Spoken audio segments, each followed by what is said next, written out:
Buenos días, bienvenidos una vez más a nuestro podcast. Hoy los acompañaremos Laura Albarracín, Lorena Daza, Lady Jiménez y Erika Moreno, estudiantes de la licenciatura en Educación Infantil de noveno semestre de la Universidad Pedagógica y Tecnológica de Colombia. Pensando en ustedes, queremos hoy comenzar con una serie de podcasts reflexionando la manera en la que se ha visto las representaciones sociales de la infancia a través del tiempo. El día de hoy tenemos la oportunidad de conocer acerca de las representaciones sociales desde la filosofía, teniendo en cuenta la experiencia de nuestra invitada especial, la maestra Jenny Moreno, la cual ha trabajado en diferentes instituciones del departamento de Boyacá. A su vez, ha participado en el grupo de investigación Filosofía, Sociedad y Educación de la UPTC.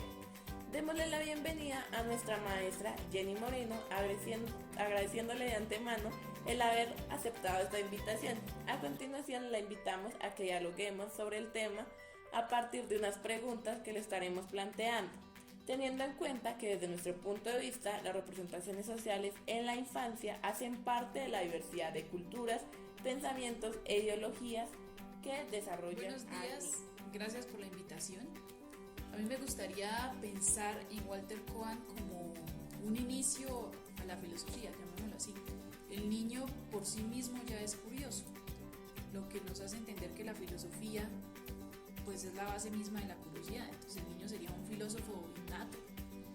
Entonces esa construcción de niño, esa construcción de filosofía se da no solo en la educación, sino en los primeros pasos, como lo podría decir Littman, que también es un conocido relacionado con Koan. Nos podría dar a entender que el niño pues ya entra en el pensamiento con el simple hecho de aprender el idioma, la cultura y toda la construcción que tenemos a partir de la sociedad. Entonces Koan nos abre ese camino, nos dice, bueno, hay que pensar al niño no solo como un ser que está allí solo y que tiene que recibir conocimiento, sino como alguien que nos aporta el conocimiento y como alguien que nos puede dar a entender cosas que quizás no sabemos, que a veces como adultos dejamos de lado. Bueno, muchas gracias por ese aporte, son palabras sabias. Entonces, ahorita vamos a hablar sobre las representaciones sociales de la infancia y le vamos a desarrollar unas preguntas. La primera de estas preguntas es, a partir de su experiencia, ¿cómo han sido concebidas las representaciones sociales en la infancia desde la filosofía? Bueno, pues pensémoslo desde dos puntos de vista. El primer punto es, desde el ámbito teórico, pues podemos entender que la filosofía de la infancia es un campo abierto enorme que podemos trabajar aquí en Colombia, como en México, bueno, Argentina, Latinoamérica. Como tal es un campo enorme, ¿no? Tenemos todo lo de la filosofía para niños, la filosofía con niños, que dice Littman y que dice Koan, y que se ha desarrollado muchísimo aquí, pues sobre todo en la UPTC, que es la cuna máxima de la filosofía de infancia. Pero cuando nos basamos en la educación real, en nuestros colegios, con los niños, esa representación social se deja de lado. ¿Por qué?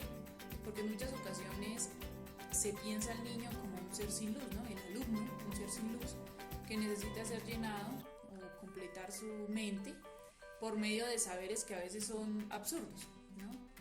Entonces, eso es lo que ocurre, llamémoslo, en un ámbito social real. Teniendo mi experiencia, pues, a pesar de ser docente en filosofía, he trabajado con niños pequeños y me he dado cuenta de esto. Sobre todo las instituciones, los currículos y demás no están abiertos a la creatividad, a la curiosidad del pensamiento, sino que se cierran a ello y dejan al niño como si fuera llamémoslo así, tiene que cumplir unas reglas constantes e irse encarrilando por las mismas. Se cierra totalmente su curiosidad y su creatividad. Entonces, en la educación actual, en Colombia, yo creo que nos hace falta mucho pensar una transformación social. Bueno, ¿qué importancia tienen las representaciones sociales en la infancia desde un punto de vista filosófico?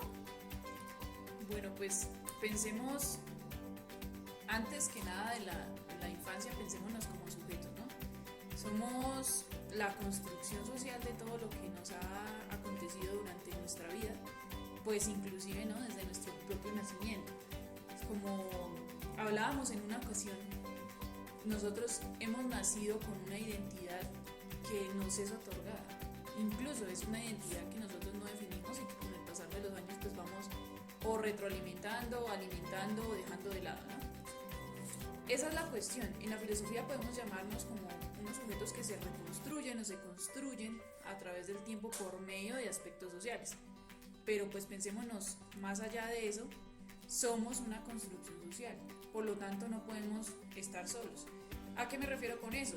Las palabras que se han dicho en este momento, que se dicen en este momento en la actualidad, quizás son palabras que ya se han dicho anteriormente, porque como sociedad y como sujetos estamos en muchas ocasiones repitiendo lo que ya hemos dicho y lo que ha pasado, porque pues somos unas construcciones sociales, unos gobiernos, unas masas, una política, entonces estamos unidos en comunidad, por lo tanto es muy importante esa representación social. O sea, el niño representa todo lo que le ha sido entregado y cómo lo resuelve, cómo lo atribuye y cómo lo transforma para sí mismo. Ahora, si dejamos de lado el niño ya como infante y entramos en el adolescente, que entra como en esa revolución de soy lo que soy en realidad por lo que me han dado, o puedo ser o transformar eso que me han dado. Entonces ahí entramos como ya en un sujeto más dejado de lado, ya más individual, pero necesitamos de lo colectivo para entrar en esa individualidad. Algo que diría Kant, pues dejar de lado la minoría de edad y ser capaz de pensar por nosotros mismos. Pero yo creo que es muy importante esa representación social. Bueno, a nivel profesional y de acuerdo a lo mencionado anteriormente, ¿cuál es su concepción sobre las representaciones sociales en la infancia? Bueno, por medio de mi experiencia, a veces es un poco complejo porque se piensa que el niño no es capaz de sentirse, llamémoslo así, único, no sé si sería la palabra, o un ser independiente, un ser individual. A veces el niño, pues en muchas ocasiones es el reflejo de lo que viene atrás, de la casa, del colegio, de la comunidad, de la sociedad, de lo que lo gobierna. Pero dejamos de lado quizás eso de que el niño tiende a tener su pensamiento pues individual. Y ha pasado, y pasa mucho en las aulas de clase que nosotros dejamos de lado al niño que no, que es que el niño es más raro, que piensa de una manera diferente, que no está dentro de los estereotipos, que no es igual a los demás. Pero ¿y si es ese niño, aquel que tachamos de raro, de diferente, el que está contribuyendo más a todo lo que sería la construcción social? Si ese niño se piensa a sí mismo como un ser independiente y es capaz de, por ejemplo, llamémoslo, contagiar a los otros con ese pensar crítico, pues diría yo que es muy importante. Ahora pues tendríamos que pensar hasta qué punto es importante resaltar ese refuerzo social que tenemos. Hasta qué punto podemos decir, sí, lo que a mí me enseñaron de niño se puede transformar en la adultez o lo podemos dejar de lado. O cómo puedo yo ser capaz de dejar eso y transformarlo en otra cosa, ¿no? Que ya sería un proceso mayor y un proceso que se va dando con la experiencia y demás. Pensémoslo ya que esto es una cuestión empírica, casi como el lenguaje. Bueno, ya vimos lo profesional, ahora queremos saber un poco qué autores conocen que trabajan las representaciones sociales desde la filosofía. Bueno, yo diría que casi todos. Pensemos en que los filósofos en realidad trabajan la cuestión de la comunidad, ¿no? Somos seres que necesitamos de otros seres para poder entender el mundo. Pero centrémonos en unos que trabajan lo que sería la educación, la representación social y la sociedad. Entonces, tenemos a Moscovici, que trabaja pues todo el ámbito de una representación social desde lo colectivo. ¿Qué quiere decir? Nosotros somos seres individuales que nacemos como individuos aparte, pero necesitamos del otro para poder entender. Independientemente del lenguaje, la educación o todos los aspectos comunes de nuestra vida, pues tenemos diferentes relaciones y correlaciones con los otros. Es decir, yo entiendo que un esfero es un esfero porque a mí me lo han enseñado desde mi infancia, pero si quizás voy a otro lugar, a un pueblo étnico y muestro el esfero, allí no pueden entender qué objeto es este. Sé para qué sirve y por qué sirve para ello, porque me lo han enseñado. Entonces es un pensamiento empírico que es aprendido. De por sí, como ya había mencionado anteriormente, lo que es Walter Kohan y Lippmann, pues también trabajan esta representación. Pero ya es como un ámbito más actual, ¿no? Así como pensar pensar al niño desde como un otro que es igual a mí, pero que es capaz de pensar por sí mismo y que me contribuye a la sociedad. Pero si nos basamos en la pedagogía anterior, podríamos entrar en Vygotsky. Vygotsky también nos habla como de esa construcción social y ese refuerzo social del niño. ¿Cómo se daría ese niño desde un proceso totalmente, no sé, llamémoslo como un interactuar con el otro? Hay dos autores interesantes que ya también, aunque sean viejos, nos hablan más de un ámbito social de gobierno. ¿Qué quiere decir eso? Nosotros como sujetos, o sea, desde niños, pensémonos que la idea de infancia nace desde el siglo XX, ¿no? No teníamos esa idea de infancia antes porque antes eran considerados como seres diminutos, adultos diminutos, que por lo tanto no tenían una capacidad distinta. Entonces, el niño es considerado hasta ahora como un ser infantil o alguien que necesita de un cuidado especial y su mente es distinta desde el siglo XX. Entonces, autores como Levinas, que representan al... Podríamos pensar también en Levinas como, bueno, es un autor que nos trabaja la otredad, ¿no? Entonces, el rostro del otro puede ser rostro en el mismo momento en que nosotros entendemos que el otro es un otro, es decir, uno que siente igual que yo. Es un otro que no tiene un rostro, es entender que ese sujeto o ese otro que no tiene rostro pues es igual a mí y por lo tanto se considera importante y relevante. Esto con respecto a la infancia, pues a veces se concibe al niño como un ser inferior a nosotros, a los adultos, pero no entendemos que el niño puede saber muchísimo más allá de lo que nosotros entendemos, ¿no? Quizás en su curiosidad, en sus preguntas pequeñas, en su querer saber, en su querer conocer todo, es lo que nos da la capacidad de abrir ese pensamiento. Y es lo mismo o casi que igual que lo que se ha pensado pues, en filosofía para niños o en filosofía con niños, diría yo que es una palabra totalmente distinta, porque algo es para y otra cosa es con. O sea, el niño es parte de la filosofía. ¿Por qué es parte de la filosofía? Porque entra en la curiosidad, porque entra en el asombro, porque la filosofía está dada para que el niño encuentre no solo su pensar, sino lo que hay alrededor. Es un niño que empieza a leer filosofía, a entender filosofía, llamémoslo no leer filosofía porque sería algo complejo, a entender filosofía desde lo cotidiano, es aquel que se da cuenta y es empático con el otro, es capaz de entender el sufrir del otro, es capaz de escuchar al otro.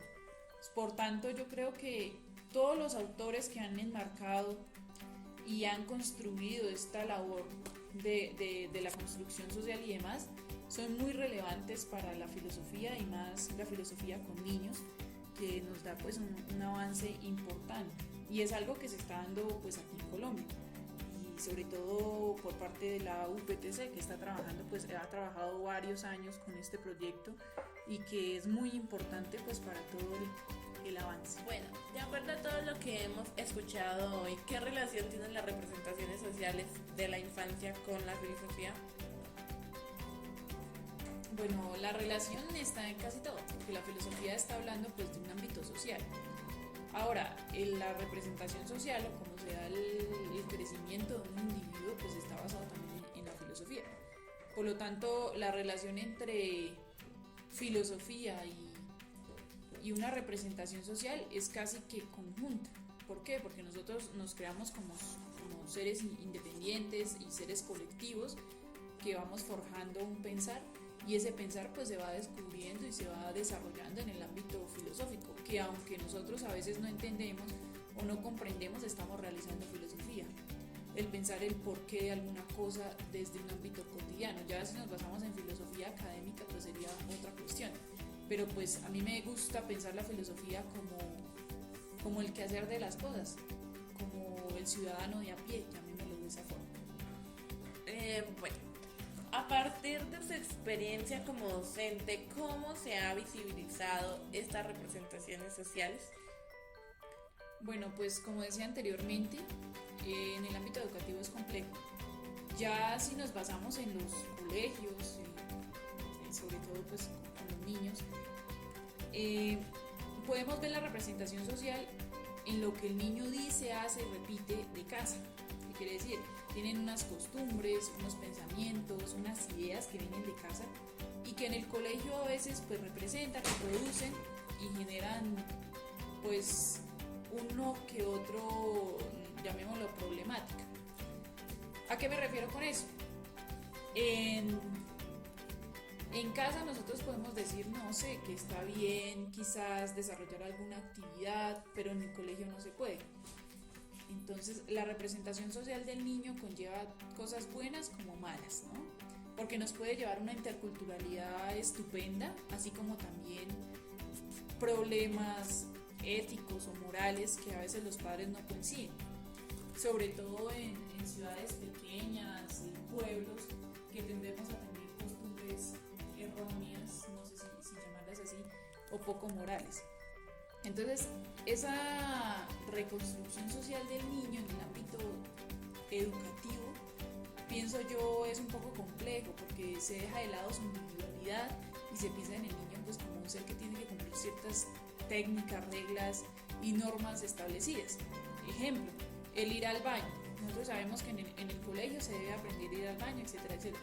Pero ¿y si conseguimos que, bueno, sé que es un ámbito biológico, pero se debe entonces al niño obligar a ir a determinadas horas al baño? ¿Qué pasó con generaciones anteriores que sufren actualmente los riñones, por ejemplo? Que se les dijo que se tenían que acostumbrar a llevar 3 o 4 horas. Recordemos que somos totalmente distintos, nuestros cuerpos son parecidos, pero el funcionamiento es distinto. Entonces diría yo que esos comportamientos normativos a veces es lo que nos cohíbe un poco el pensar en un ámbito más colectivo y crítico, más empático, y llevamos a los niños tristemente pues a ello.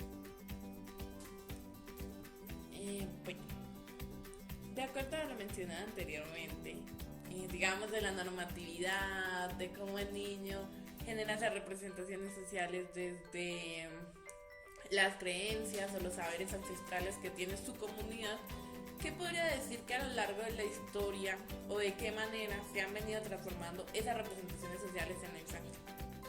Bueno, desde el mismo caso en que yo dije ahorita, el niño antes era concebido como un adulto pequeño, número uno, ¿no? El niño, pues la misma palabra infancia viene de infante de la marina, que eran aquellos pues que iban allí a prestar su servicio militar. Y el infante tiene que ver pues con un rango menor, alguien que es un poco tonto, alguien que es un poco estúpido, llamémoslo así. Entonces, la representación social o el niño como representación social ha cambiado muchísimo durante los años. Incluso me atrevería a decir que hasta ahora en el siglo XXI es cuando se le da reconocimiento al niño, cuando se piensa en el niño realmente como niño, porque antes sí, se pensaba tiene que jugar, tiene que tal cosa, pero el niño no puede tomar decisiones por sí mismo. El niño no es capaz de pensar si esto es bueno o es malo, ¿sí? Actualmente sí se le puede dar esa representación. Al niño dice, bueno, yo decido hacer esto y esto otro, obviamente quizás con ayuda o guía de un adulto. Pero es una transformación total. Incluso en nuestro país, Colombia, que es un poco complejo ese cuidado por el niño, todavía nos hace falta, porque se piensa en el niño como un ser que también debe laborar, como un ser que también tiene que ayudar en casa con cuestiones de trabajo y demás, y todavía no se concibe como lo que se supone en la constitución política de que el niño y en los derechos del niño, el niño no debe trabajar, el niño tiene unas capacidades distintas, tiene que crecer, tiene que educarse. Pero pues pasa tristemente lo que está pasando ahorita con las violaciones, los asesinatos y demás hacia los niños, porque no se respeta la niñez, no se respeta la infancia, sino que se deja de lado y en muchas ocasiones es cohibido su pensar. Todavía tenemos esa idea de que el niño no es capaz de reconocerse a sí mismo, y pues creo que esa ha sido en nuestra sociedad colombiana una cuestión compleja, porque pues tenemos que avanzar en ello, dejar de lado quizás lo tradicional, y para ello pues necesitamos dejar de lado también la educación tradicional y abrir puertas a pensamientos distintos, a pensamientos críticos complejos, a lecturas críticas, y diría yo que dejar de lado también la educación tan pragmática que tenemos actualmente. De acuerdo a todo el camino recorrido, desde su perspectiva y ya a manera de conclusión para cerrar este podcast, ¿qué aporta la filosofía a las representaciones sociales de la infancia? Bueno, yo diría que aporta muchísimo. he tenido la fortuna de asistir a algunos talleres de filosofía para niños y filosofía con niños aquí en la vereda de la Leonera de Toca, donde se trabaja pues este ejercicio. Y uno puede ver cómo el niño es capaz de expresarse. O sea, un niño en la Leonera hace preguntas, es activo, se asombra. Obviamente no podemos decir que los otros niños no lo sean, claro que sí, pero son un poco más cohibidos por la educación tradicional. Desde mi experiencia, se intenta hacer el trabajo y al principio los niños no saben cómo pensar. ¿A qué me refiero con eso? En muchas ocasiones al niño se le dice, bueno, vamos a dibujar un perrito. Y el perrito tiene que tener unas características y unos colores establecidos, pero si el perrito lo puedo hacer de otra forma, pensaría el niño. Si es de otro color, no sé, un color rojo, quizás, no sé, se podría hacer. Pero muchos de ellos son cohibidos porque el profesor dibuja el perrito en el tablero, entonces ellos realizan una copia de ese dibujo. Entonces, la representación social aquí sería, estos niños, por ejemplo, de filosofía con niños, lo que hacen es transformar todo su saber. Pensemos lo que es una vereda de Boyacá, que tiene unas costumbres boyacenses, unas costumbres arraigadas. Todo ese saber que tienen, todo ese poder que tienen tradicional, y lo convierten en un pensar grande. Entonces ellos se cuestionan, se preguntan, se asombran. Son capaces de ponerse de igual a igual con un adulto sin la capacidad de tener temor de qué me va a decir ese adulto. De si yo pregunto estoy equivocado. No, ellos preguntan porque saben que la pregunta es importante, porque saben que el diálogo es importante, porque saben que el ámbito social y colectivo es importante. Y lo otro, pues que el niño es capaz también, estos niños, llamémoslo así, son capaces de entender al otro, de escucharlo, de generar casi como un proceso de emancipación, diría Rancière. Están buscando esa emancipación y un desacuerdo totalmente de lo que hay alrededor de ellos. Y creería yo que eso es el ámbito fundamental de la representación, más allá de las costumbres, culturas y demás, es como la representación en sí misma de ese niño, que sea capaz de representarse y entenderse a sí mismo desde su saber, desde su conocer, desde su conciencia, y pensar el niño como un ser con conciencia y un ser que es capaz de generar mil cosas que a veces ni siquiera... Qué momento tan enriquecedor, docente Jenny. Es grato tener la oportunidad de conocer un poco más acerca del tema abordado hoy, teniendo en cuenta la experiencia en su labor docente y sus miradas y sus preconcepciones sobre las representaciones sociales de la infancia en la filosofía.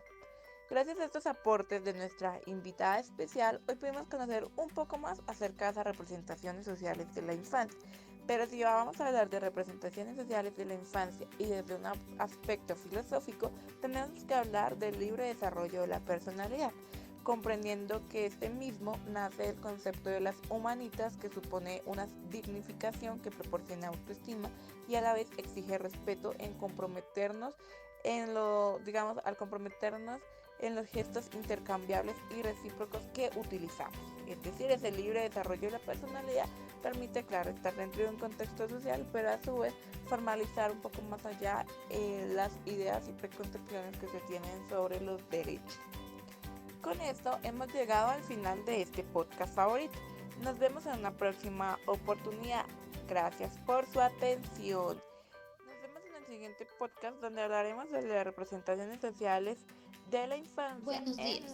Bienvenidos una vez más a nuestro podcast. Hoy los acompañaremos Laura Albarracín, Lorena Daza, Lady Jiménez y Erika Moreno, estudiantes de la licenciatura en Educación Infantil de 9º semestre de la Universidad Pedagógica y Tecnológica de Colombia. Pensando en ustedes, queremos hoy comenzar con una serie de podcasts reflexionando la manera en la que se han visto las representaciones sociales de la infancia a través del tiempo. El día de hoy tenemos la oportunidad de conocer acerca de las representaciones sociales desde la educación, teniendo en cuenta la experiencia de nuestra invitada especial, la maestra Tatiana Avellaneda. Démosle la bienvenida a nuestra maestra Tatiana Avellaneda, agradeciendo de antemano el haber aceptado esta invitación. A continuación, la invitamos a que dialoguemos sobre el tema a partir de unas preguntas que le estaremos planteando, teniendo en cuenta que desde nuestro punto de vista las representaciones sociales en la infancia hacen parte de la diversidad de culturas, pensamientos e ideología que hacen parte del desarrollo del niño. Desde este panorama, pues se ha propendido por el desarrollo de estudios que explican la influencia de la educación para la infancia en el desarrollo integral de los niños, con énfasis en cómo las representaciones sociales que se desarrollan en este nivel influyen en las potencialidades de los infantes. Por lo tanto, pues se vislumbra al educador infantil como un sujeto instituyente de su práctica pedagógica y capaz de generar transformaciones de las representaciones en torno al infante y a la educación pues, que éste requiere. A partir de estas palabras, ¿qué podría decir que son las representaciones sociales desde la educación? Pues para mí las representaciones sociales son una forma de conocimiento social, una manera de construir realidad en la que pues interviene la manera como percibimos las cosas, cómo las apropiamos, cómo las comunicamos. Eso sería para mí, o es así como pienso las representaciones sociales. A partir de su experiencia, ¿cómo han sido concebidas las representaciones sociales en la infancia desde la educación? Bueno, pues habría que distinguir entre representaciones sociales en la infancia y representaciones sociales de o sobre la infancia, que serían dos aspectos distintos. Pues en lo que tiene que ver con las maneras como hemos pensado a la infancia desde lo educativo, se podrían reconocer distintas maneras, por ejemplo, como la manera como se ha pensado al niño desde una idea de una supuesta naturaleza infantil que se despliega, que se desarrolla, como si existiese una esencia propia de la infancia. También estaría el lugar desde el cual se le piensa en relación con el saber, la carencia del saber, la ausencia de un saber, y por lo tanto se le da como característica el ser un sujeto educable o dispuesto al ejercicio de educarse. Habría diferentes formas a lo largo de la historia, pues hemos pensado la infancia de distintas maneras. Ahora, por ejemplo, podríamos ubicarnos en esa idea de una infancia inicial, primera infancia que llaman, ¿no? Como ese recorte de la infancia que tiene unas ciertas características particulares, es mucho más sensible a la acción del medio, es una etapa crucial del desarrollo. Bueno, podríamos mirar distintos lugares desde los cuales desde la educación se ha considerado, se ha construido una forma de pensar sobre la infancia. ¿Qué importancia tienen las representaciones sociales en la infancia desde un punto de vista educativo? La importancia de las representaciones sociales sobre la infancia, podríamos decir que pues precisamente radica en que es una forma de relación con el mundo. Las representaciones sociales son una manera de hacer comprensible el mundo, las realidades, los eventos, las relaciones. Y en ese sentido, pues nos dan una idea de las distintas formas en que conocemos el mundo. De manera que en educación, pues también tienen o brindan esa posibilidad de acceder, comprender cómo nos relacionamos con lo que está a nuestro alrededor, con lo cotidiano, cómo construimos conocimiento de eso que es cotidiano para cada uno, para cada una, y en ese sentido nos arroja una idea de cómo pensamos, en este caso, cómo pensamos a la infancia, en el sentido de las representaciones sociales sobre infancia, de qué manera socialmente pues hacemos unas elaboraciones que nos permiten comprender, interpretar a ese otro que sería la infancia. ¿Qué autores conoce que trabajen las representaciones sociales desde la educación? Pues desde la educación, desde el lugar de lo educativo, pues podría, bueno, en este momento tengo presente a María Victoria Alzate Piedrahíta, específicamente en lo que tiene que ver con representaciones sociales sobre la infancia. Me parece que ahí podemos ubicar un referente importante. Otro autor, pues conozco los que acuñaron el concepto y lo trabajaron de manera inicial, aunque pues entiendo que luego de eso ha habido mucho más desarrollos teóricos al respecto, pero pues sería Jodelec y Moscovich. ¿Qué relación tienen las representaciones sociales de la infancia con la educación? Bueno, ¿qué relación podría establecerse entre las representaciones sociales sobre infancia y la educación? Pues que lo educativo pensado desde el campo de la educación infantil, por ejemplo, pues requiere de una construcción acerca de ese sujeto, quién es ese sujeto destinatario de la acción educativa. Y ahí es donde pues entran a incidir las representaciones sociales, cómo hemos representado la imagen de ese otro que es la infancia, porque en esa medida en que lo construyamos un conocimiento social sobre la infancia, pues vamos también a dirigir ciertas acciones, nos vamos a relacionar de unas ciertas maneras con los niños y niñas en lo concreto de las acciones cotidianas. Por ejemplo, bueno, por ubicar una imagen actual, la de la infancia como sujeto de derechos. Esa manera de pensar en la infancia pues ha traído consigo unas formas de relacionarnos con los niños y con las niñas. Entonces ahí uno puede ver esa relación que es posible establecer entre representaciones sociales y educación. En su experiencia como docente, ¿cómo se ha visibilizado estas representaciones sociales? Bueno, visibilizar las representaciones sociales, pues tendríamos que hablar de lo que comunicamos cuando nos relacionamos con los otros, qué es lo que comunicamos de las cosas. Y en ese sentido, pues sí, cotidianamente uno puede tener algunas pistas, algunas ideas de esas representaciones por la manera en que, por ejemplo, los maestros nombramos ciertas cosas o ciertos aspectos como el currículo, la infancia, la misma manera en que hablamos del maestro, quién es el maestro, pues nos podría dar pistas sobre el tipo de representaciones que construimos alrededor de estos objetos.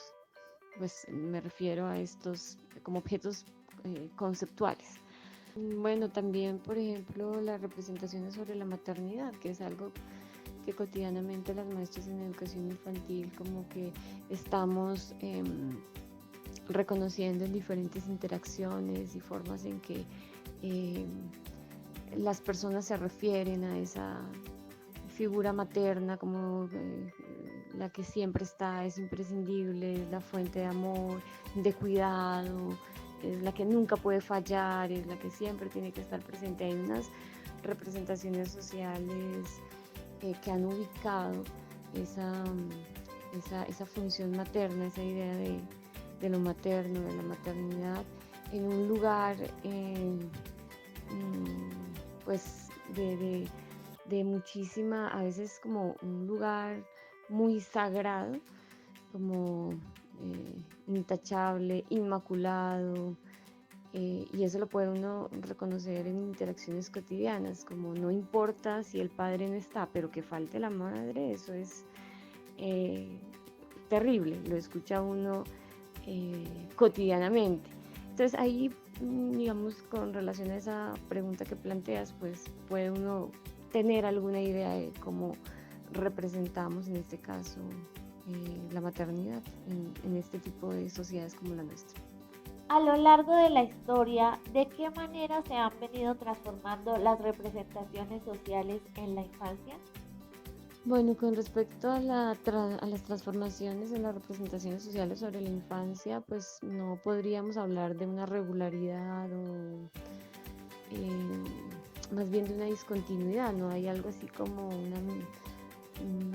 mirada lineal que pudiéramos tener sobre la transformación de esas representaciones, más bien distintos lugares de pensamientos que tienen que ver con condiciones particulares de la época, condiciones sociales, culturales, políticas, económicas, que hacen posible que sean pensadas de cierta manera, que hacen que sea posible pensar la infancia de una cierta manera. Podríamos, por ejemplo, ubicar como un elemento para pensar esas transformaciones el binarismo adulto-niño, como una categoría para mirar desde allí distintas maneras en que hemos considerado esa idea de la infancia, esa manera particular de ver a niños y niñas, como por ejemplo en lo que tiene que ver con pensarlo como el carente, el ausente, el que todavía no, el que está en proceso, el que está en el desarrollo, el que algo le falta. Bueno, de ahí, de ese binarismo, de esa categoría adulto-niño, pues se derivan y se han derivado distintas maneras de considerar a la infancia. Por ejemplo, en algún momento como el que no tenía derechos, hoy como el que también tiene derechos, pero siempre en relación con el adulto. Ahí podemos encontrar como una cierta entrada para pensar esas transformaciones a lo largo de la historia a partir de esa relación dinámica entre adulto-niño, que no siempre ha sido la misma. Desde su perspectiva, ¿qué aporta la educación a las representaciones sociales de la infancia? Bueno, finalmente, ¿qué aporta la educación a las representaciones sociales sobre infancia? Pues un lugar más, otra posibilidad de pensarlo desde otro espacio de pensamiento, en este caso, pues desde esa labor de enseñanza que tiene que ver con transmitir un legado social, cultural, con recibir a los nuevos en el mundo, con darle espacio a la novedad, porque podemos pensar en ese sentido junto, por ejemplo, a Hannah Arendt, como a la infancia como la novedad, como la posibilidad de la transformación, del cambio, de lo nuevo. Y en ese sentido la educación es acogida, también tiene que ver con crear condiciones para que esa novedad tenga lugar, para que eso otro, eso distinto pueda tener una posibilidad. Entonces, ¿qué ofrece la educación? Otro lugar de pensamiento para pensar a la infancia. Muchas gracias por su participación, profesora Tatiana. Es importante recordarle a la audiencia que existe una Convención de los Derechos del Niño desarrollada en el año 1989, la cual tiene como propósito reconocer al niño como sujeto de derechos. En ella se encuentran algunos derechos básicos como el derecho a la vida, a la identidad, a vivir en familia, a no ser discriminado, a vivir en condiciones de bienestar, entre otros. Qué momento tan enriquecedor, docente Tatiana. Es grato tener la oportunidad de conocer un poco más acerca del tema abordado hoy, teniendo en cuenta la experiencia en su labor como docente.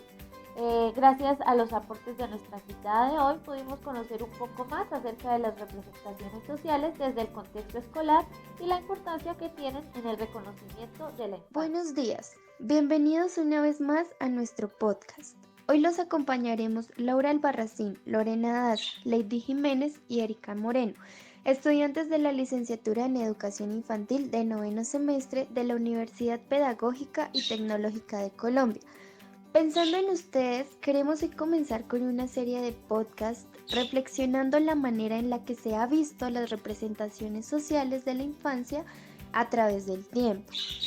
El día de hoy tenemos la oportunidad de conocer acerca de las representaciones sociales desde la educación, teniendo en cuenta la experiencia de nuestro invitado especial, el maestro Alfredo Malagón.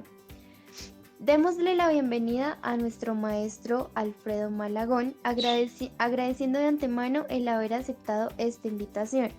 A continuación, lo invitamos a que dialoguemos sobre el tema a partir de unas preguntas que le estaremos planteando, teniendo en cuenta que desde nuestro punto de vista, las representaciones sociales en la infancia hacen parte de la diversidad de culturas, pensamientos e ideologías que hacen parte del desarrollo del ¿Cómo han niño. sido concebidas las representaciones sociales en la infancia desde la historia de la humanidad?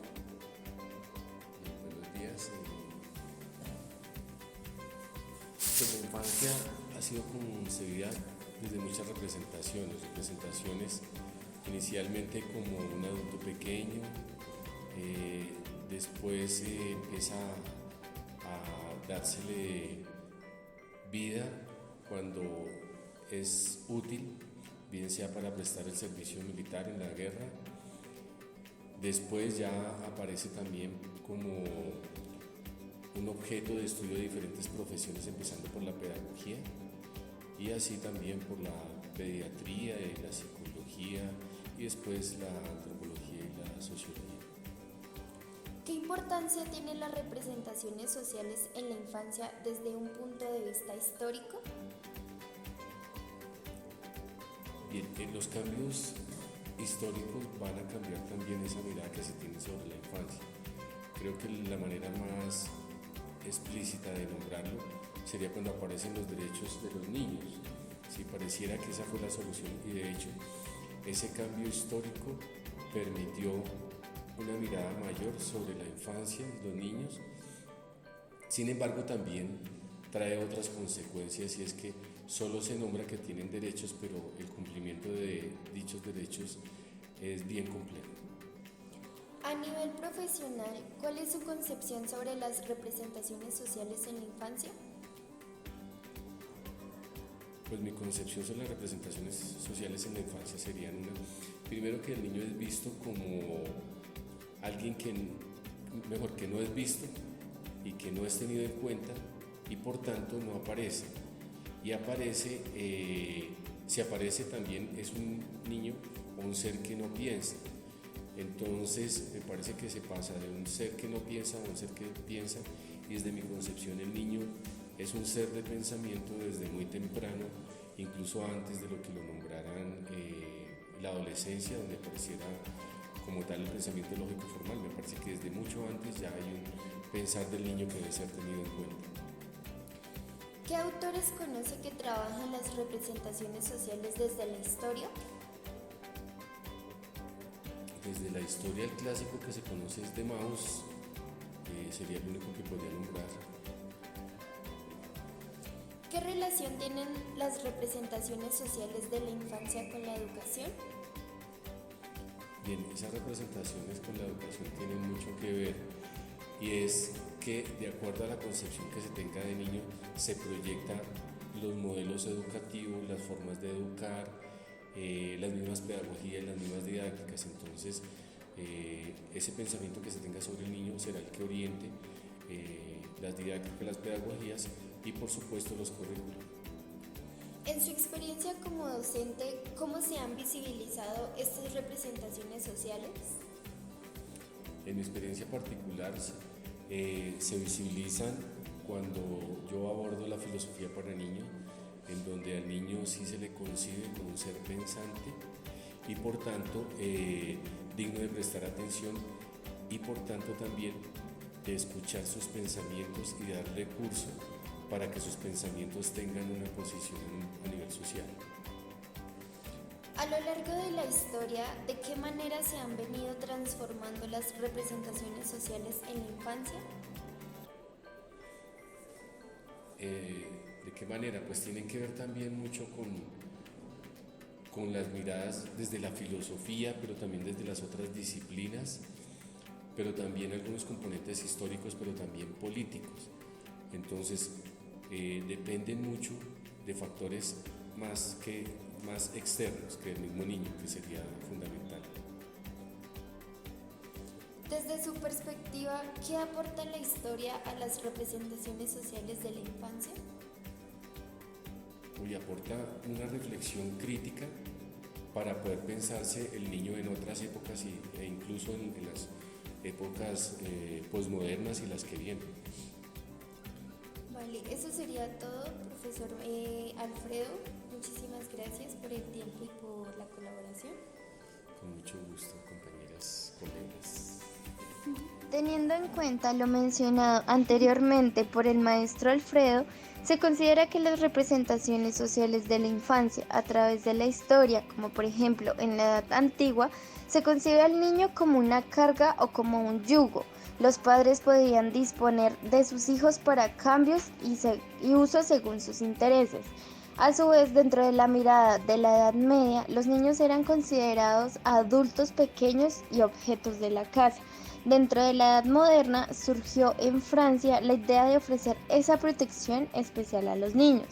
Finalmente, en la actualidad, los niños son considerados un sujeto de derechos que se constituyen dentro de una identidad y comunidad, de la cual es partícipe y autónomo en la toma de decisiones. Muchas gracias por escuchar este podcast. Nos veremos en una próxima.